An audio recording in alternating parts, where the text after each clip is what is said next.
इय्याक नअबुदु व इय्याक नस्तईन। मेरे पाकिस्तानियों, मैं आज अपनी सारी कौम को समझाना चाहता हूँ कि क्यों हम इस जगह पे पहुँच गए कि हम जेल भरो तहरीक का आगाज़ करना चाहते हैं। इसकी क्या वजह है? देखिए, सारी दुनिया में कौमें किसी कानून के तहत चलती हैं।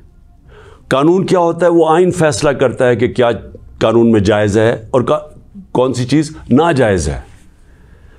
जब से ये इम्पोर्टेड हुकूमत आई है, इस मुल्क के आइन और कानून की धज्जियाँ उड़ाई गई हैं। हालात ये हैं कि अदालतों की भी बातें, उनके अहकामात ना पुलिस सुनती है, ना ये रियासत सुनती है। मैं आपको मिसाल देता हूँ कि अभी हाल ही में जब ये इम्पोर्टेड हुकूमत भाग रही थी इस्लामाबाद के लोकल गवर्नमेंट इलेक्शन से, तो अदालत ने कहा कि फौरी तौर पे डेट दो, बल्कि उन्होंने तो कहा कि 48 घंटे में करवाओ। अभी तक कोई महीना होने लगा है तकरीबन, अभी तक इलेक्शंस नहीं हुए। उसके अलावा जिस तरह फंडामेंटल राइट्स, जो बुनियादी हकूक़, जो हमारा आइन हमें हमारे बुनियादी हकूक़ की हिफाजत करता है, हालात ये हैं कि लोगों को उठाया जाता है। कितने लोगों को, सोशल मीडिया के लोगों को उठाया गया, उनको तशद्दुद किया गया उनके ऊपर, सिर्फ इसलिए कि उनकी कोई ट्वीट थी, उसके ऊपर उठाया गया, तशद्दुद किया गया। अभी तक कई ऐसे लोग हैं जिन्होंने जिस तरह का तशद्दुद किया गया, अभी तक उनका ज़हनी तवाज़ुन ठीक नहीं हुआ। आज़म स्वाति, कौन सा आइन, कौन सा कानून इजाज़त देता है कि एक ट्वीट के ऊपर नंगा करके उसके ऊपर तशद्दुद किया जाए, और फिर जब वो फिर से उसको जेल में डाला जाता है और फिर उसको कोई 30 उसके ऊपर FIR कोई बलूचिस्तान सिंध में की जाती है। शेख रशीद, आइन उसको अदालत उसको ज़मानत देती है, उसके बावजूद उसको उठा के ले जाते हैं और उसके ऊपर केसेस सिंध और बलूचिस्तान में कर देते हैं। फवाद चौधरी, अदालत 4 दफ़ा कहती है IG को कि पेश करो फवाद चौधरी को अदालत में, और वो उसको इस्लामाबाद ले जाते हैं। तो ये तो मैं थोड़ी मिसालें दे रहा हूँ। जो शहबाज गिल से हुआ, कस्टोडियल टॉर्चर, तशद्दुद, ये पाकिस्तान के कानून के ख़िलाफ़ है। तशद्दुद भी हुआ और उसको कोई रिलीफ नहीं मिली, और फिर डराया धमकाया गया और केसेस किए गए। पुरअमन एहतजाज हमारा था 25 मई को, उसके ऊपर जो जुल्म किया गया, कौन सा कानून और आइन एक जमहूरियत में इजाज़त देता है कि पुरअमन एहतजाज के ऊपर तशद्दुद करो? इन्होंने 3-3 धरने हमारे अगेंस्ट दिए और लॉन्ग मार्चेस की, किसके ऊपर हमने कोई सख्ती की?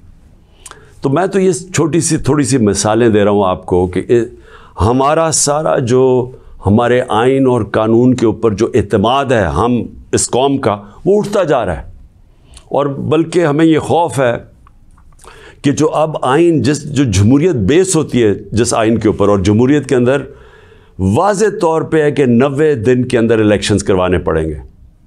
हमने अपनी 2 हुकूमतें पंजाब और सिंध में क्यों गिराई, डिज़ोल्व की? खुद कोई ऐसे नहीं करता।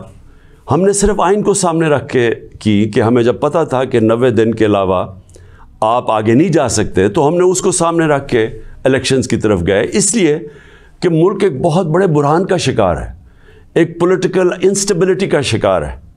और जब तक इस मुल्क में सियासी इस्तेकाम नहीं आता, हमारी माशत नहीं ठीक होने लगी।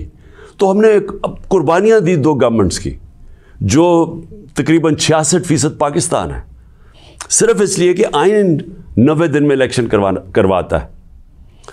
अभी तक कितने दिन हो गए हैं?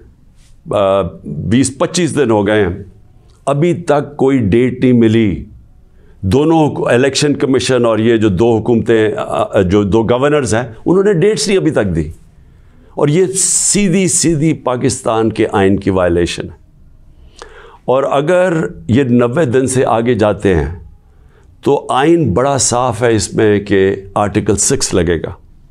ये सारी कौम अब देख रही है पाकिस्तान की अदालतों की तरफ, और मैं ये वाज़े करना चाहता हूँ, ये वो पाकिस्तान में वक्त आ गया जो जस्टिस मुनीर मोमेंट हम कहते हैं, कि एक दफ़ा डॉक्ट्रिन ऑफ नेसेसिटी के तहत हमारी जो इस कौम का डाउन स्लाइड शुरू हुआ है, जो निचला सफ़र शुरू हुआ है, वो जो फ़ैसला था कि डॉक्ट्रिन ऑफ नेसेसिटी के तहत آئین کو پیچھے ہٹا کے ہم نے طاقت کے ساتھ ہماری عدالتیں گئی.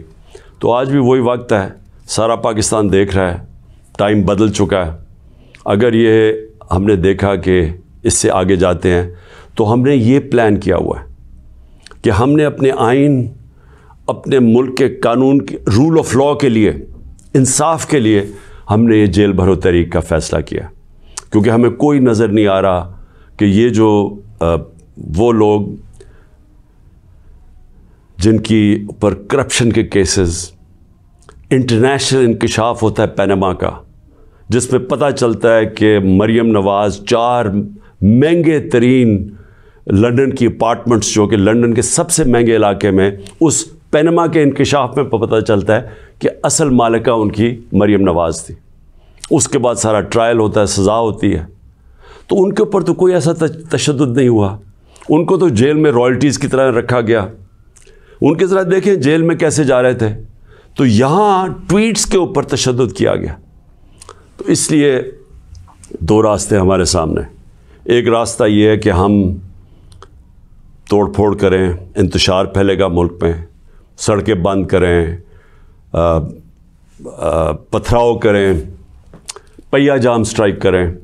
تو ملک کے تو آگے حالات وہ ہیں, پاکستان کی تاریخ میں معیشت ادھر تک نیچے نہیں پہنچی جو انہوں نے پہنچائی ہے, اور یہ ہم سب کو پتہ تھا ہونا ہی ہے.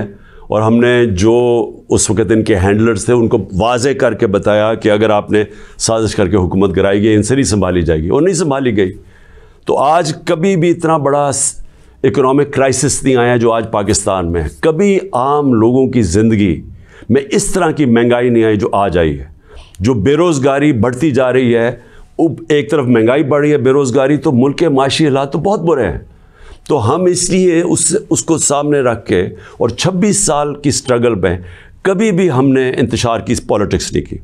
لہٰذا یہ پرامن طریقے کا احتجاج ہے جیل بھرو تحریک.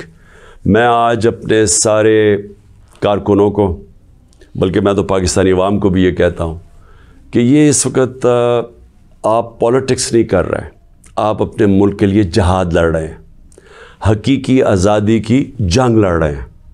میں آج آپ سب کو کہوں گا کہ میرے اپنے کارکنوں کو کہ جو ہمارے ضلعی صدر ہیں, ڈسٹرکٹ پریزیڈنٹس جو ہیں, ان کے اوپر رجسٹریشن شروع کریں. کہ جنہوں نے, ہم پہلے ہر پاکستان کے شہر میں ہم جیل بھرو تحریک شروع کریں گے.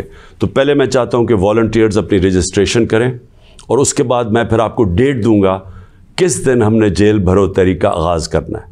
اور اس کی چند دنوں کے اندر ہوگی, اور اس لیے میں چاہتا ہوں کہ جلدی جلدی آپ اپنی آپ جو رضاکار ہیں وہ سامنے آئیں. اور انشاءاللہ میں یہ سمجھتا ہوں کہ یہ جو ہماری تحریک ہے, اس سے ہم وہ چیز حاصل کرنا چاہتے ہیں جو پاکستان کو ایک حقیقی آزادی بھی دے گا, اور حقیقی آزادی کا مطلب حقیقی جمہوریت وہ بھی دے گا. اور وہ انشاءاللہ وہی ایک پاکستان کو ایک وہ جمہوریت جدھر رول آف لاء ہے, جدھر قانون کی حکمرانی ہے, وہی پاکستان کو اس دلدل سے نکالے گا. شکریہ.